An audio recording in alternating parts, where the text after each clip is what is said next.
Bonsoir tout le monde, Emma Dupont, semeuse de joie de vivre. Je suis une enseignante spirituelle au service du mieux-être, au service de la libération d'être soi pour les personnes qui sont en recherche ou en quête de sens, pour les personnes qui s'interrogent sur des questions existentielles et surtout par rapport à l'état d'esprit, sur le regard que ces personnes mettent sur leur propre vécu, sur le regard souvent accusateur ou alors un regard sévère qui empêche de sortir la quintessence, la substantifique moelle de l'expérimentation et justement de la richesse du vécu.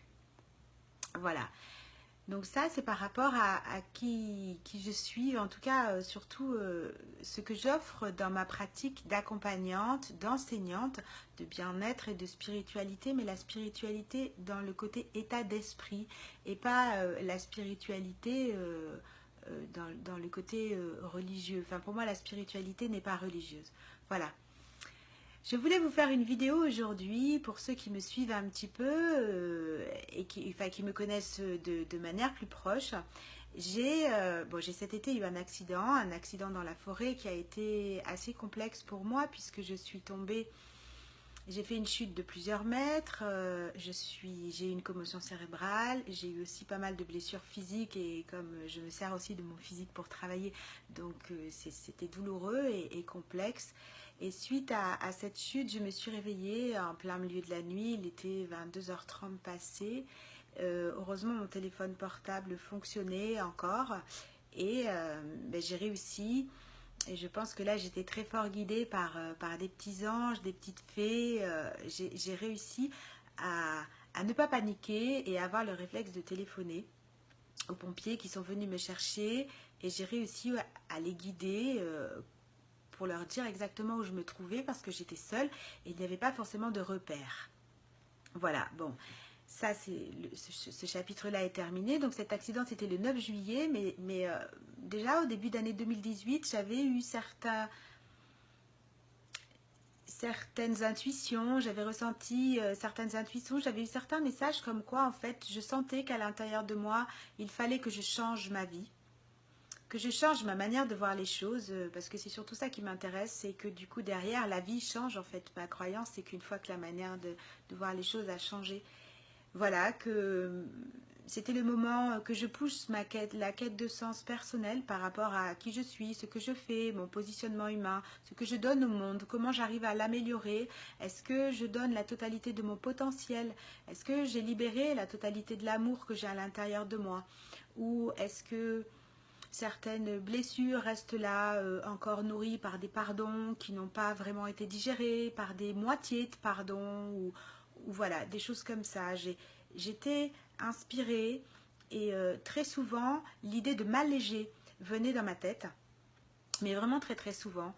De me simplifier la vie, mais pas dans le sens, vous savez, il y a plusieurs sens aux mots, et parfois, par exemple, dans la manière dont, dans notre pays, on fait de la publicité, on va vous vendre un objet pour vous faciliter la vie, qui peut-être ne vous la facilite pas. C'est pas se faciliter la vie dans ce sens-là, c'est se faciliter la vie pas dans le fait de ne pas faire de gestes, ni de soi-disant plus se reposer, parce que moi, franchement, je ne suis pas sur la terre pour me reposer. Je n'ai pas assez d'une journée pour faire tout ce que je veux, et je déborde d'énergie, et j'adore aller la distiller, l'offrir, la mélanger, cette énergie.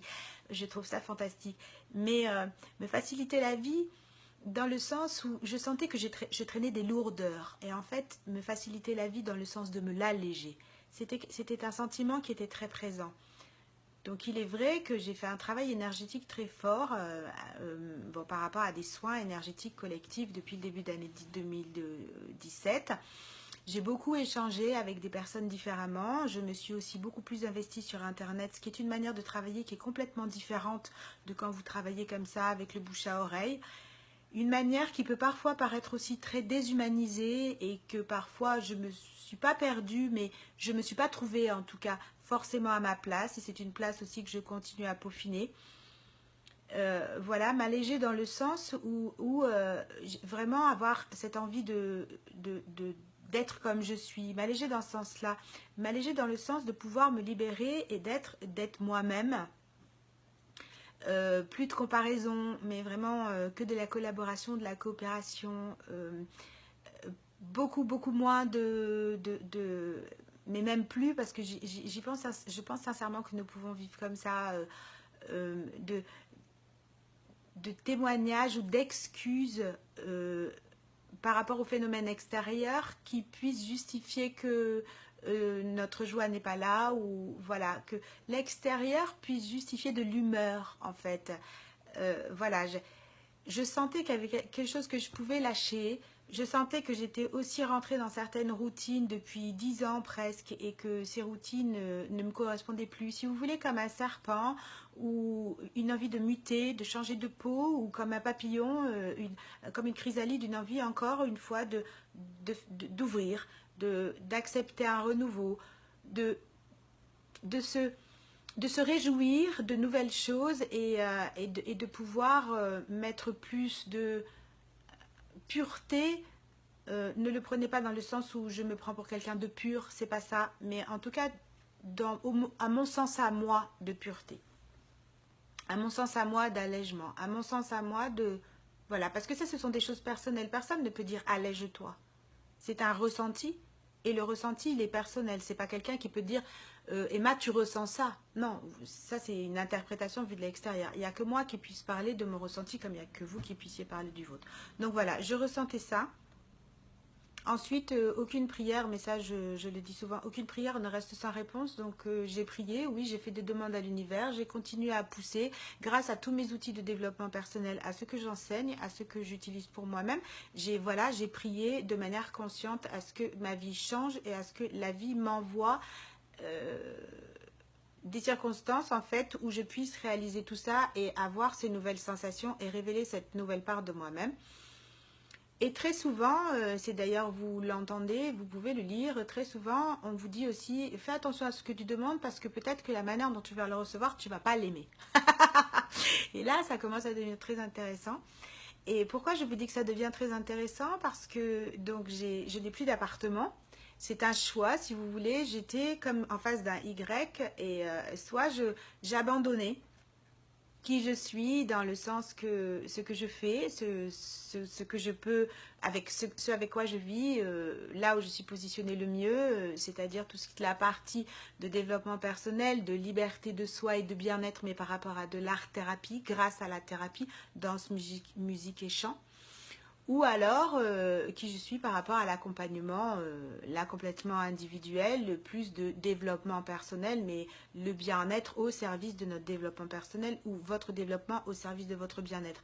Parce que c'est quelque chose aussi, moi j'ai beaucoup de mal à sectariser, à couper. Je vois bien que des personnes parlent que d'un truc, que d'un autre, mais si vous voulez, moi je ne suis pas comme ça, ce n'est pas ma manière d'appréhender la vie, ma lecture de la vie, mon positionnement de la vie, c'est pas par rapport à ça. À chaque fois que je fais quelque chose, j'ai l'intention que ça participe à mon bien-être. Je ne me lève pas le matin en me disant je vais faire ça et ça va me casser les pieds. Alors je sais que nous faisons des choses de manière inconsciente, ça je l'ai en conscience. Mais dans le monde où je rêve, eh ben, il y aura beaucoup moins de séparation, il y aura beaucoup moins d'étiquettes, il y aura beaucoup moins de cloches comme ça, et il y aura beaucoup plus d'unification et de communion, parce que finalement, nous cherchons tous à aller au même endroit. C'est-à-dire, à l'intérieur de nous, retrouver notre paix. Il est là, cet endroit. Nous cherchons tous à investir notre temple personnel. Et le fait maintenant, depuis 7 ans, de voir cette clientèle comme ça, que ce soit les élèves dans le travail collectif, surtout que je travaille aussi dans les quartiers, parce que j'adore faire des voyages de vie à vie et d'aller voir comme ça un peu les gens de partout qui m'expliquent et voir les ressources qu'ils utilisent. C'est quelque chose qui m'a toujours beaucoup animée et beaucoup inspirée. Et je vois bien que ce vœu, c'est ça.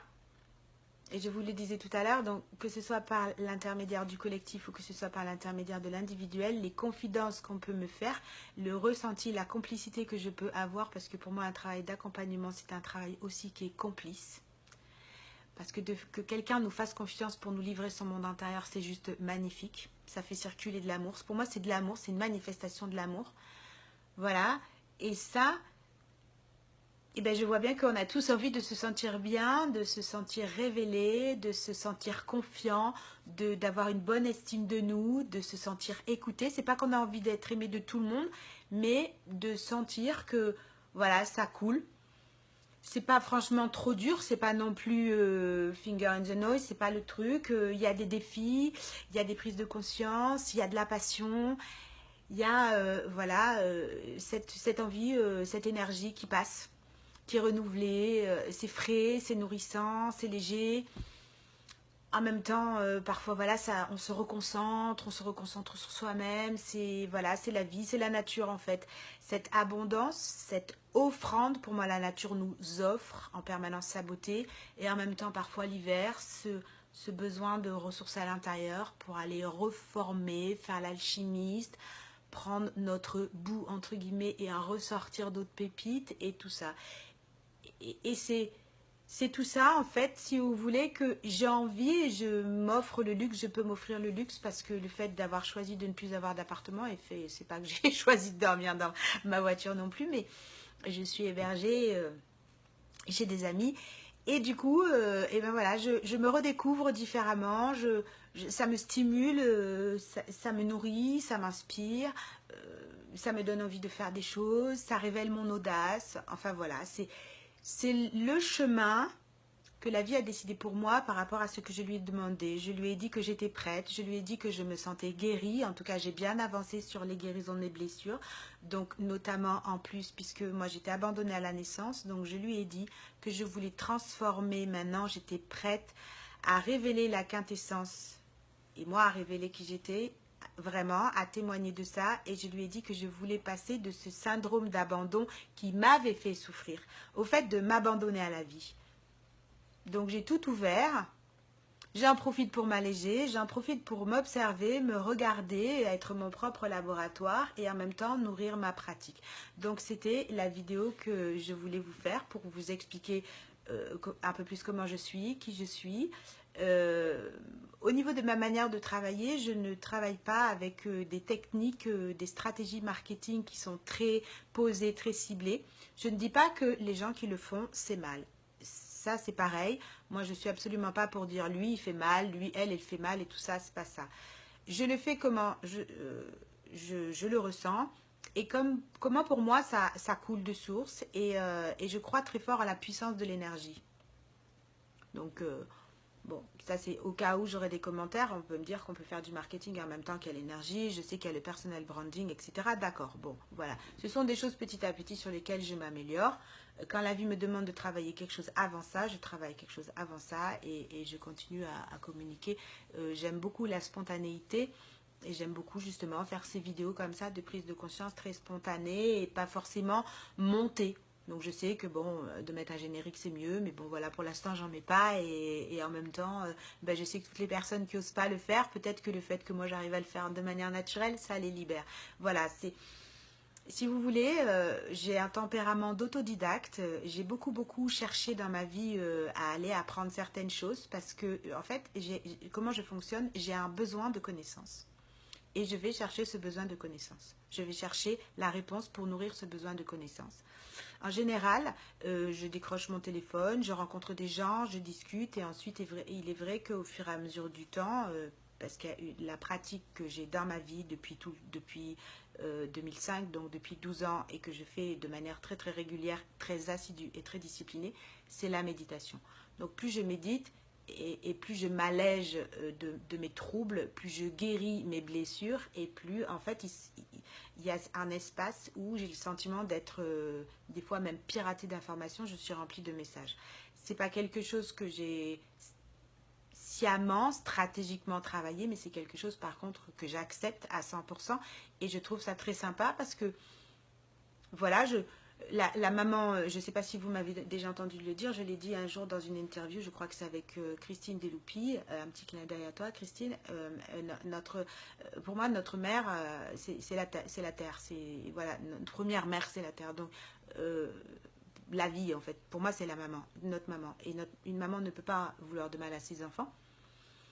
Donc j'accepte de me démunir de ce qui ne me sert pas, j'accepte de transformer ces visions étriquées que je continue à avoir sur le monde. Et du coup, effectivement, je les ai forcément pour moi parce que ce que je vois à l'extérieur, c'est ce qui se passe à l'intérieur. Voilà, j'accepte de travailler cette sagesse et plus j'accepte de travailler cette sagesse et plus j'ai le sentiment de rajeunir et plus j'ai le sentiment d'être vraiment de plus en plus joyeuse et gaie comme ça. Certains me disaient l'autre jour qu'ils me sentaient sereine. Je leur expliquais, enfin je leur disais, pourquoi ne le serais-je pas? En fait, plus j'accepte d'être comme ça et plus je suis en amour, en fait. Mon cœur se met en amour et se met en amour de la vie. Alors oui, je peux très bien m'énerver, il y a des choses qui ne me plaisent pas forcément. Mais mon focus n'est pas là-dessus. J'apprends, j'ai véritablement à cœur d'apprendre, voilà, je me suis abandonnée à ça, donc depuis que j'ai décidé de m'abandonner à ça, j'ai été bousculée. Au début du mois d'octobre, le 10 octobre, donc il y a un mois, je devais faire un projet professionnel avec une femme avec qui je m'entendais très bien on a eu, ça a été très violent, la rupture, il y a eu une dispute, ça n'a pas fonctionné, ça a été très violent. C'est quelque chose sur lesquels j'ai besoin encore de savoir ce que j'ai à apprendre. Je fais un travail sur moi. En fait, je vous enseigne un travail sur vous, mais je ne fais pas l'impasse. C'est pas comme ça, hop, clac, fais ci, fais ça, tac. Non. C'est toujours pour moi ce cœur de me renforcer dans mon apprentissage et ensuite d'adapter mon témoignage par rapport aux besoins du moment, par rapport au monde. Et ça, c'est pas moi qui décide. Donc j'accepte d'être voilà ce média, certaines personnes vont dire un canal, moi je vais dire un média par lequel passent des informations. J'ai cette croyance que le monde s'améliore parce que des personnes témoignent et que tant que nous ne témoignerons pas, eh ben, ça ne pourra pas marcher. Je regardais la semaine dernière le film de Flavie Flament par rapport à la révélation qu'elle a eue suite, disons qu'elle a été en période de déni pendant 40 ans et ensuite la mémoire lui est revenue par rapport à son viol. Et effectivement, j'encourage beaucoup les personnes qui ont vécu des choses entre guillemets dures, parce que c'est pas à moi de dire si les choses sont dures, ce sont les personnes qui les ont vécues, mais moi je n'ai pas de jugement. Qui suis-je pour mettre un jugement et regarder l'autre en disant oh là là, ce que tu as vécu c'est dur? Je trouve ça très condescendant et assez désagréable. En tout cas, ça fait peur. Moi, quand les gens m'ont parlé comme ça quand j'étais plus jeune, ça me faisait peur. Donc, j'encourage toute personne qui a ressenti quelque chose qui l'a diminué, qui l'a beaucoup peiné, qui a fait en sorte que son image de lui soit complètement brisée, de toute façon de réparer dans le sens où chaque personne, nous possédons une capacité de résilience.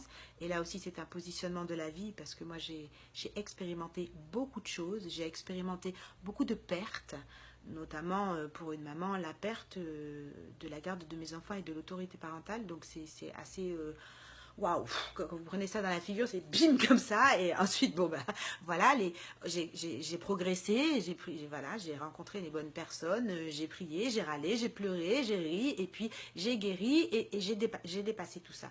Donc j'encourage toutes les personnes à continuer. Voilà mon accompagnement, il va se positionner là-dessus, puisqu'on me pose des questions. Si vous voulez, il est assez personnalisé mon accompagnement. C'est pas forcément un accompagnement où je vais vous dire, bah oui, je travaille en votre confiance en vous en 5 points, 5 clés. Ça me ressemble pas. Ça ressemble à d'autres, et encore une fois, ces personnes, si elles sont là, c'est qu'elles ont un intérêt. Je ne suis pas là pour dire que c'est nul, au contraire, loin de là. Par contre, moi, je suis pas comme ça. Ce que j'ai découvert, c'est de manière différente et je travaille beaucoup plus avec l'énergie, avec la passion, avec justement voilà, la liberté de quelque chose parce que c'est aussi un positionnement que j'ai par rapport au fait que je suis née comme ça. Je suis née métisse et donc je ne peux pas choisir. Je ne peux pas choisir, ça c'est pas je peux pas choisir, je peux choisir dans la vie, mais je ne peux pas choisir. Je ne suis pas blanche et je ne suis pas noire. Et je choisis pas et je ne voudrais jamais choisir. On va me dire tu es blanc, non, non. Je suis métisse, je suis terrienne, pardon, j'aime les mélanges, j'aime les choses qui sont remixées pour faire différemment. Voilà, j'aime peut-être les chemins de traverse. Voilà, c'est la poésie, la poésie qui m'anime. Et cette poésie, elle a pas besoin d'être cadrée comme ça, clac, clac.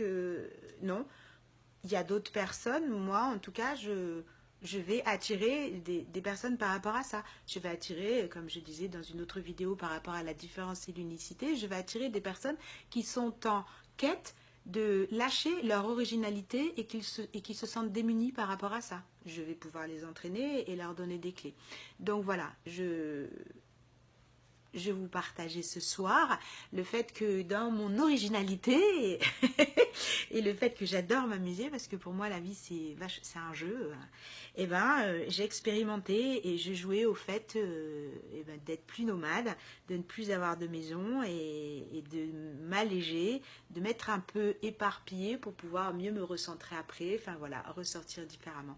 C'était ce que je voulais vous dire ce soir. N'oubliez pas, quand il y a quelque chose sur lequel vous vous sentez abandonné, abandonnez-vous à la vie. Vraiment. Faites le passage avec la confiance, avec le cœur en paix, que vous avez fait tout ce que vous pouvez pour cette situation et avec l'acceptation de ce qu'elle va vous renvoyer. Ça, c'est quelque chose sur lequel ça va toujours être doux. Alors j'en profite juste pour faire un tout petit peu de marketing sur moi-même. Donc moi je suis Emma Dupont, vous me trouvez sur Facebook essentiellement Emma Dupont Pro, où je mets des inspirations, des exercices précis que je pratique pour moi-même et que je fais pratiquer à mes clients, où je mets des réflexions, enfin des clés en fait si vous voulez. J'ai à cœur d'être vraiment une inspiration, voilà, pour que d'un seul coup, surtout si jamais vous vous sentez essoufflé, bim, hop, vous reprenez un peu d'oxygène et vous continuez. J'anime en live 2 fois par mois parce que j'adore la lune, méditation pour la pleine lune et la nouvelle lune. La nouvelle lune, c'est le 18 novembre, donc dans 4 jours à 21h sur mon Facebook Emma Dupont Pro. Et puis, de temps en temps, je fais des stages à droite à gauche. Je finis de planifier un agenda. En attendant, de toute façon, je fais un stage le 3 décembre, mais là, c'est pour les gens qui habitent dans ma région et je ne prends que 10 personnes. Et il y a 4 inscrits, mais je vais le marquer par écrit. Je vais faire un stage chant, intuition et méditation. Voilà, bon ça je vous en parlerai dans une autre fois. Là c'était la vidéo sur mon nomadisme et de s'abandonner à la vie pour lâcher notre syndrome d'abandon et se remettre de l'autre côté. Je vous aime très fort, je vous embrasse, ciao.